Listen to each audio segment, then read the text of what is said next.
Hello! Hi, mga brothers and sister. Hello po, brother. Ang pangalan ni brother po? Brother Ruel.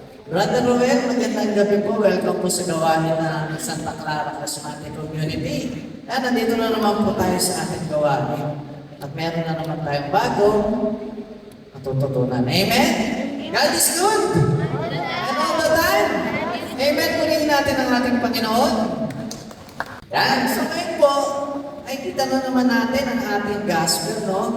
Nakikita natin na doon ay, ano yung mga sinabi ni Jesus? Nakakatakot. No, ba't lagi natatapat sa akin kung hindi pagdunaw, pagdating ni Jesus, pagkawala, no? Pagkamatay ng mga tao. No? Ito po yung mga propesiya, dalawang propesiya. Diba? Ano yung unang propesiya dyan? Pagkagunaw,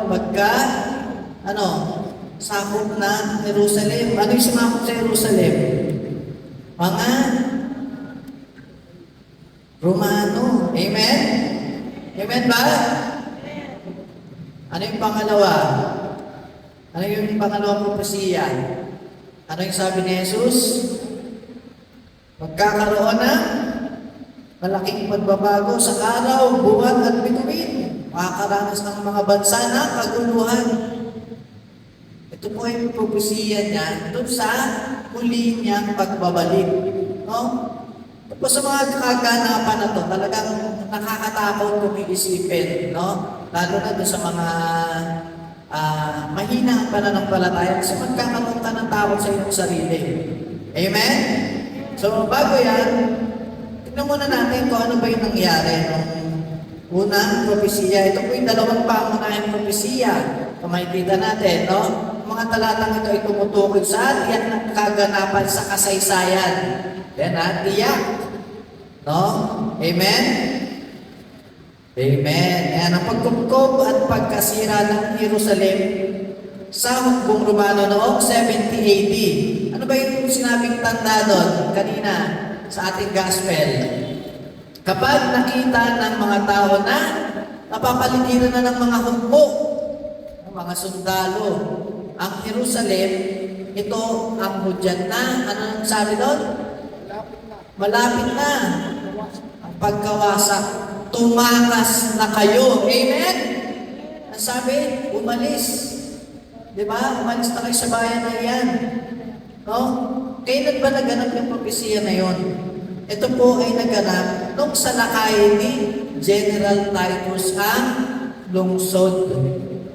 No? Kahit i-search nyo dyan, si General Titus, siya yung general Romano na sumakop sa Jerusalem. Kasi anong sabi dyan, di ba? Maraming Hudyo ang namatay at binihag. Talaga naman, no? At ang Jerusalem ay yuyurakan ng mga hentil.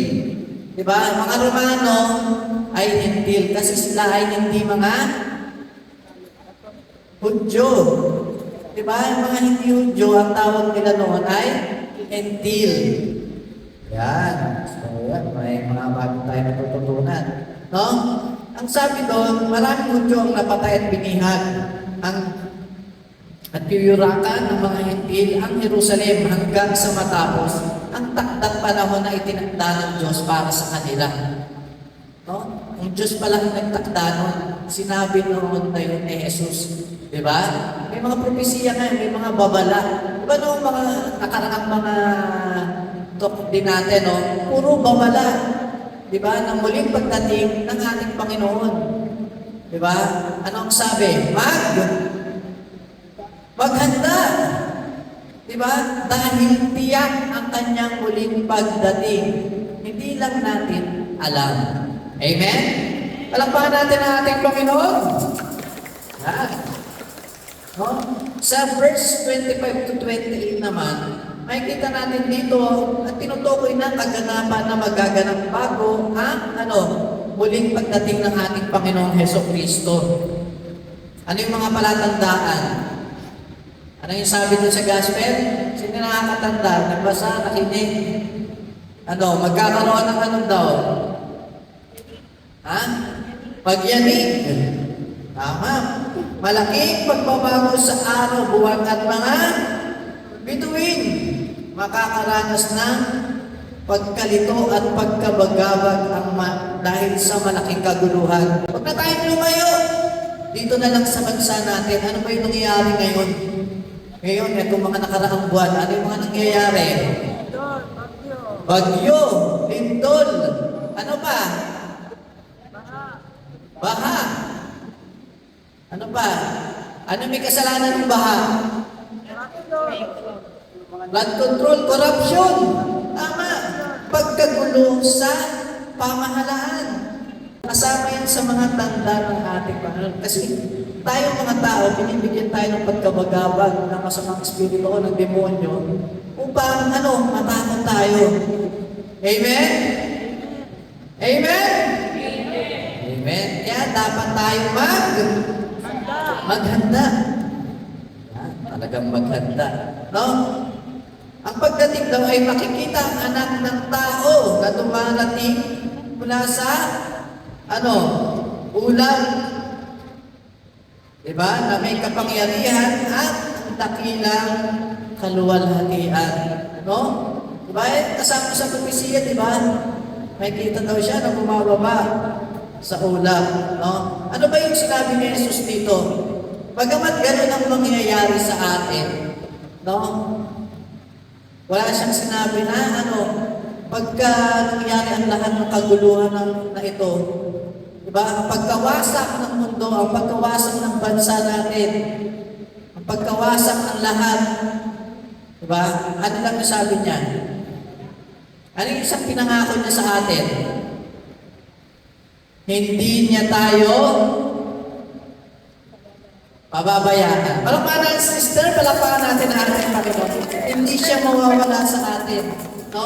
Bagamat mangyayari ang lahat ng ito, sabi niya nga, di ba, sabi sa gospel, pag nangyayari ng lahat ng ito, lumabas ka, tumindig ka. Ay, ibig sabihin pag tumindig,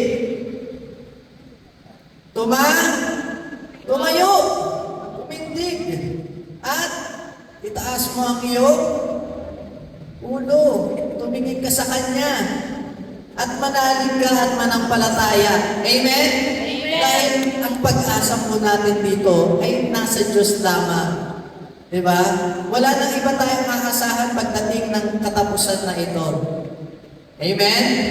Pero mga nakaraan, diba? Ang sabi ko noon, sa mga nakaraan ko, ang pagliligtas ay, personal. Amen? Hindi pwedeng pagka hindi siya umaten o hindi siya nagsiserve o hindi siya nagdarasal, ligtas na rin siya kasi pinagdarasal mo siya. Hindi po ganun. Kailangan pati siya nagdarasal din. Amen ba? Ganun po. Ito ang katiyakan na binibigay na sa atin ng ating Panginoon na dapat maghanda tayo, tumindig tayo, at manampalataya na pagdating ng wakas ng panahon ay kasama niya tayo sa pagkakyat sa langit. Amen? Palakpakan natin ang ating Panginoon. Magandang gabi po sa ating lahat. Ito lamang po.